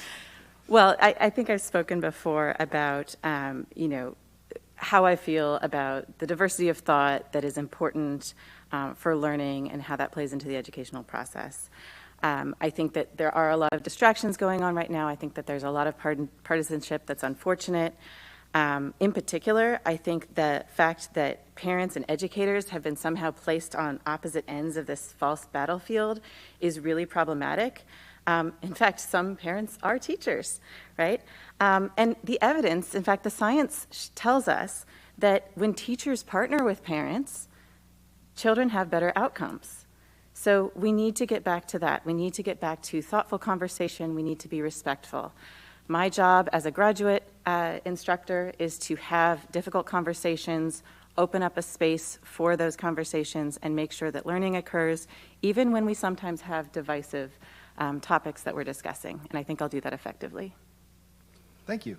Mr. Miller? All right, I'm going to talk fast. So there's no place for politics in the classroom in the sense that my children should never know the political beliefs of their teacher. Now, with that being said, we need to teach history, we need to teach politics, we need to do it in a way that students can formulate their own opinion. So what I mean by that is, let's teach the history. Let's teach, if you want to teach both sides of it, that's fine. I think of, when you think of simple economics, we have, capitalism and socialism. We can teach that to a student and let them formulate their opinion on which one they believe is best. We don't need to teach capitalism or socialism and try to convince a student why socialism or capitalism is best. I think back to an election year when I had a kindergartner. She came home in tears. I asked her what was wrong. And she said, well, my teacher said that Hillary Clinton lost and there will never be another woman president again and how sad it is. I said, my kindergartner shouldn't be having that conversation with her teacher. We need to keep politics out of the classroom, teach our students, but at the same time, teach them and let them formulate their own opinion. Thank you. Mr. Sands? Politics should definitely be out of the classroom. These kids have a hard enough time. It is my belief that children should not be exposed to political views of a teacher, should not be forced to parrot what the teacher is saying, should not be forced to give the answer the teacher wants to hear in order to pass a test. I have heard that. One of my daughters came home one day when she was in grade school. She says, Daddy, the teacher told us if we have a problem, we're to talk to the teacher. We're not supposed to talk to you. And my wife and I looked at each other, and I says, I hope you like your new family. She said, what do you mean? I said, because those wackos will come in here and take you away from us. So my wife and I formulated an escape plan right away. That thing should never have happened, and I highly disagree with it. Thank you. Thank you. Mr. Scanlon? Yeah, political neutrality in the classroom has been the norm as long as I've been in the school system. Teachers know that they are supposed to keep their political views to themselves, and for the most part, they do. Is there a few people here and there that have expressed their views? Sure. But, for the most part, the curriculum and the textbooks are very neutral when it comes to politics. We teach the concepts. Like I said, I've been in government classes and U.S. history classes. We teach the concepts. We teach the history. And as far as the emotions, that has been quite a challenge, especially at the Board of Education meetings. And everybody needs to kind of dial that back. We need to be able to listen to each other. We can agree and not be disagreeable, or disagree, excuse me. We can disagree and not be disagreeable. And so communication is the key to that aspect of it. Thank you. Mrs. Spear? I think that history and other curriculum should be taught with transparency and honesty. I think that our teachers should be awarded the opportunity to teach the way that they were trained to do, and they should be able to teach the way that the curriculum is written. I think that through open dialogue with students, we can create a transparent environment where our students can develop as individuals that can face controversy, but also still think for themselves. And through this, I think from the community standpoint, as a community, as parents, as teachers, as community members, and adults in our community, I think that we need to set the example for this. I believe that politics has no place in our system of education from a standpoint of our own personal opinion, despite the fact that we will be teaching political topics. But I think as a community, we need to set the example and empathize with each other, understand that we're going to disagree. And when it comes to education, the one thing we can agree on is that this is about our children. Thank you. Mr. Whistler? First of all, I view teachers like I do police officers. They have the benefit of the doubt every single time. But one of the things we must make sure as a board is we must make sure that our schools do not take the place of parents. We must make sure that they don't make the decisions that parents make. Above all else, we must make sure that our schools don't keep things from our parents. Our teachers only have so many hours in the school day to teach their craft. And it's important that we maintain political neutrality, that we avoid hot topic issues, and we trust our teachers. It's really important. It's really disheartening to see over the last few years people putting on jerseys and just wanting to go to battle and fight. And our kids watched that. They saw all of that. And it's really important that we dial back and throttle back the rhetoric. We work together, and we make parents a part of the process. Thank you. Mrs. Battaglia? COVID created this gateway or hole, I would guess, into what our kids were learning as they were sitting at home, and as parents we were trying to help them and we were listening to what they were learning, and you know, a lot of things didn't sit well with parents, and we started kind of questioning, like, well, has this always been going on? And unfortunately, it's not all staff. It's not all staff. You have a couple here or there that do put their political or personal beliefs into a curriculum, and they don't belong. You know, any decision I've had to make, especially regarding COVID, I was using what I was learning from my psychology courses regarding isolation, regarding the harmfulness of what it was doing to our children. And I think we need to use experiences, but you need to leave the politics out of the classroom in any decision making. Thank you. And Dr. Dorsey? Okay, partisan politics certainly do not belong in the classroom at all. Our teachers need to be empowered to address and to teach the curriculum, and as long as they are teaching the curriculum, again, there isn't partisanship involved with that, but they're teaching the facts, they're teaching debate, they're teaching critical thinking. So again, we need to make sure that politics remain out of the classroom, and we need to give teachers this empowerment to make sure that they are teaching the curriculum. As far as politics totally, I mean, I can even say, even based on this board, again, this is a nonpartisan seat that we seek by serving on the Board of Education. So when we talk about politics being out of the classroom, we should also keep in mind that it's out of our board seats as well, because again, we're going to be teaching all of our students equitably and not based on politics. Thank you very much. And that concludes the Q&A portion of the evening. We'll now take closing statements. Again, each candidate may present a 2-minute summary statement. And we'll begin with Mr. Miller. Thank you. I really appreciate the opportunity tonight to be able to address the community with all 8 candidates for the Board of Education. You know, I'm going to go back to kind of what I addressed initially, which is I truly believe even, you know, taking these questions from the community, everybody has the same intention, and everybody wants to just have the best schools for our children and allow our children to go to school, learn, advance, achieve, and grow and be, you know, kind, compassionate people and, you know, move on and into the community.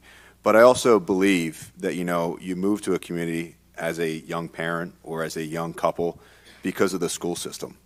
So when I look at Carroll County and I look at what we have here, I believe in it. And that's why I moved back here. You know, when I started my career, my wife and I were young, we could have moved anywhere. She wasn't from Carroll County. I convinced her to move to Carroll County when we started a family because this is where I wanted to raise my kids. And it's because of the community, it's because of the people, it's because of what I know Carroll County is. So when I look at what's happened over the last 2 years, and when I attend school board meetings, we talk about the partisan politics and people bringing things to school board meetings, and as Steve said, putting our children in that battle in between, that's just not the community I know. So I'm running for a seat on this board to go back to do what we do best as a community. Respect each other. Be kind. Teach our children to respect each other and be kind. Address issues of bullying when they arise, because I know as a community we don't stand for it. I know as a community when we see it, we stick up for each other and we support each other. Our school system needs to do the same thing. So again, I appreciate the opportunity tonight. The 2 minutes goes quick, the 1 minute goes quick, so I'm sure hopefully everybody did a good job, but I would appreciate the support in the upcoming election. And again, just want to bring confidence back in our education system that I know is the best in the state of Maryland. Thank you. Mr. Sands? If elected, I will be available to any parent or student in the county anytime. If you can't make a school board meeting, fine. Just let me know what you want to do or what you want to say and contact me. I'll be happy to make notes and pass it on to the rest of the board. I will represent you, not myself. And students need guidance. They need somebody to listen to them. One of the biggest things that I found out early on in my career was people don't listen. There was a con man named Sheldon Victor Berkowitz. I used to go to jail. He used to go to the jailhouse where he was housed, just to talk to him and pick his mind. The man is a low-level con. He's dead now. I think he committed suicide. Anyhow, he's gone, but he taught me a lot of things about people's behavior, and he was right. People don't listen. It's important for us as parents to listen to our children, all of them, even if the child is not ours. You don't know when someone's going to come into you for help. Money is an important value in people's lives, unfortunately. And if you pay a person a good wage, you'll get good people. You pay them a poor wage, you won't get good people. You can see that in the various service industries. You see it in day-to-day work. Like the company I work for paid a very good wage. We got good people, we kept them.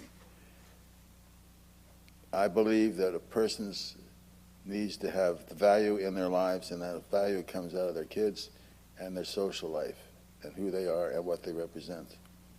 I believe we need to listen to our children and abide by what they say, at least give them the opportunity to express themselves. Thank you so much for your time. Thank you. Mr. Scanlon? When I was at North Carroll, Panther pride was real. Then I became an owl. We are Westminster, we are one. And here at Liberty Lions strive for excellence. Now that spirit is true in every school in the county, elementary, middle, and high. And as a school system, we need to refocus on what's really important, our students and our staff. And those two things come together in our classrooms and in our schools. In my over 3 decades as a teacher, I've learned a lot of lessons. And I've seen a lot of changes as well. But one of the lessons that stands out is that what students remember years after they graduate is not the lessons that I taught, but it's the relationship we built. And if we lose sight of that, we've lost the battle. And secondly, trends come and go in different initiatives, but the mission remains the same, and that is educating our students, keeping our students involved and excited about learning. So I promise not to be distracted by externals that don't really impact education. And we don't have the luxury of years of on-the-job training for the next Board of Education. There's way too much to do. We face a shortage of special educators. Teacher morale is at an all-time low. We need math specialists in our secondary schools. Our gifted and talented programs have gone overlooked for far too long. And putting all that aside, if that's not enough, perhaps the biggest challenge we face is how to get our kids more excited about learning, how to foster inquisitive minds that want to learn, how to get them off their devices and the latest TikTok trend and look at the real world. So my time as a parent and as an educator give me the unique perspective our school system needs to move forward. And I truly believe in excellence and opportunity for all, and I do ask for your vote. Thank you. Mrs. Speart? I want to thank you for having me. for taking the time to hear my thoughts and sharing your own through the questions that you've submitted. My time in office will be spent bringing our community back to education and education back to our community. As a member of the Board of Education, I will focus on 3 things: delivering a child-centered approach to education, strengthening existing and developing new community partnerships to bring new opportunities to our students and staff, and supporting innovative solutions to teacher recruitment and retention. At this point, it starts with culture. I'm committed to working collaboratively with each of you and others to drive education back to the forefront of conversation. I will work diligently as an advocate for learning. It is time to give our children consistent, well-rounded support that truly meets the moment we live in. It is time to give our teachers space and resources to do their jobs. It is time to help our parents feel like genuine participants in our public school system. Participation from all stakeholders, students, parents, and teachers is needed at every level of education in our county. Thank you again to everyone for coming out tonight, for your hard work on this event, and for hearing my vision for the future of Carroll County Public Schools. Thank you. Mr. Whistler? Thank you again to Liberty High School and Oklahoma Road Middle for sponsoring this forum tonight. I really appreciate you giving us all a voice tonight. My goals are simple. The first one is keeping our schools open and safe. It's really important that we keep our SROs in schools, to keep our schools safe, to keep the drugs out, to make sure that we help our children develop relationships with those officers that protect us both inside this building and outside in the public. I want to make sure we keep COVID masking and vaccine issues optional for all students. I never want to see us go back to where we were before. The damage was too great, and we can't go backwards. I also want to make sure that we keep our schools free of political and social agendas. All they do is cause distractions, and I want to make sure that every kid just wants to do what they want to do. They want to come to school, fit in, learn, see friends, think about how many chicken nuggets they're going to get at lunchtime. That's what kids do. They don't want to be put in a fight between adults on issues with regards to political and social agendas. Teachers aren't trained therapists. They simply want to focus on their craft, and I want to make sure we work together with them to keep our schools great. And above all else, we must focus on academics. College and career readiness must be at the center of everything we do. We must address this learning loss and give our kids, ultimately, many options, whether it's college or VOTEC. We must help them avoid college debt if they can avoid it, and we can give them internships in the local community to teach them what they want to be when they grow up, or how to be entrepreneurs. And above all, I want to represent all the stakeholders, and I want to represent you on the Board of Education, and I ask for your vote. Thank you. Mrs. Battaglia? We need to keep up with the parent involvement in our children's education system with volunteers in our schools, helping our teachers, our staff, and being part of the school community environment. As we're trying to get back on track and helping students with learning loss, we need to keep in mind that everyone does deal with situations, learning and other social aspects differently. We also need to be mindful of other people's opinions and relearn to be respectful and not be hateful. I have 3 goals, and my goals are keeping communities together. Again, we have to look at redistricting, but we need to do it that it makes sense and that it's fair and that it's appropriate for all. I want to continue with our drug education. The opiate epidemic isn't going away. We need to continue with educating not just our children, but our families and the communities as a whole. And I'm very proud that I was able to get naloxone training into our high school health curriculum. And I was also part of implementing the Navigating the Waters that we have now once a year, where different organizations come together for resources for families. And I hope those things can continue. And the last one is consistency in our curriculum. You know, again, virtual has opened up the door to making sure that, we can try to get a more robust curriculum for all our students, particularly our high schools. One high school should not be only offering Spanish while you have another one offering 7 different foreign languages. So that virtual will help to make sure we have equal opportunity for all. I just, again, thank you everyone for your opportunity here this evening, and we'll see what happens here come July.